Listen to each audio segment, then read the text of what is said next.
Let's bring in our guest now. Tom Gross joins us. He's a political analyst from Tel Aviv, Israel. Tom, welcome to the program.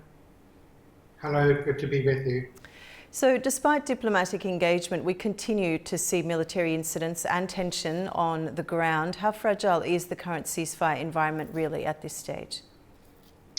It's very fragile. I would call it a semi-ceasefire more than a ceasefire.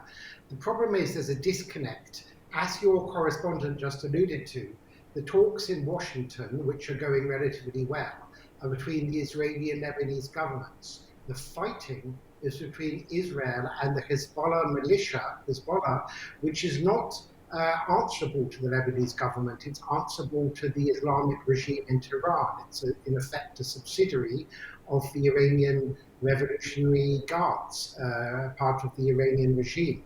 So yes, the ceasefire is going well between Israel and Lebanon. Yes, Israel and Lebanon may be on the verge of peace in future. They have no real territorial dispute or any other dispute between the Israeli state and the Lebanese state. But the problem is that Hezbollah, which at the beginning of this war was more powerful than some NATO armies. It's a massive militia which the government of Iran has poured billions of dollars into building up.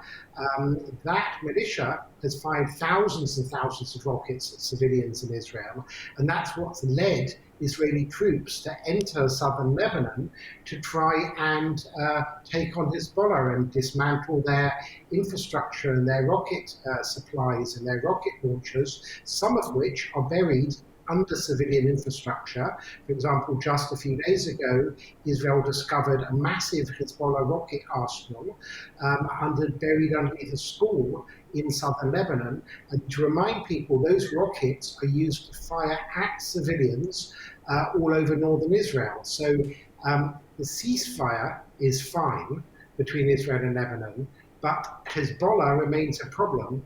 And if I can add one more thing, it's a little bit like I was thinking in the way back in the Cold War. If West and East Germany had the diplomatic peace talks, it would be meaningless while the Soviet Union was still there and directing things from outside.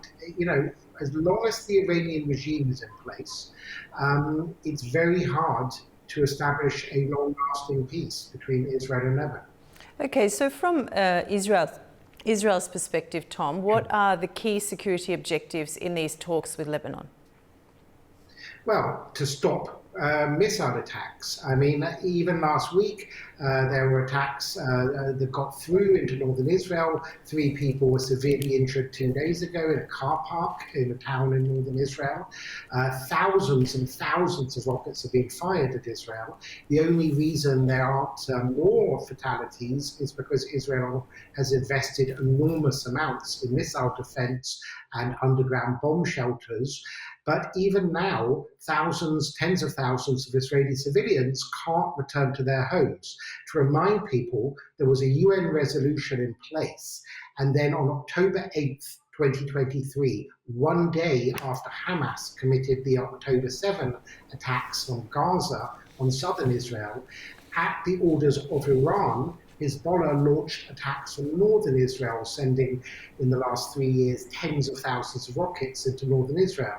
And until today, tens of thousands of Israelis have not been able to return to their homes. So Israel wants peace and security. Israel doesn't want to occupy Lebanon any more than the Lebanese state wants to occupy Israel.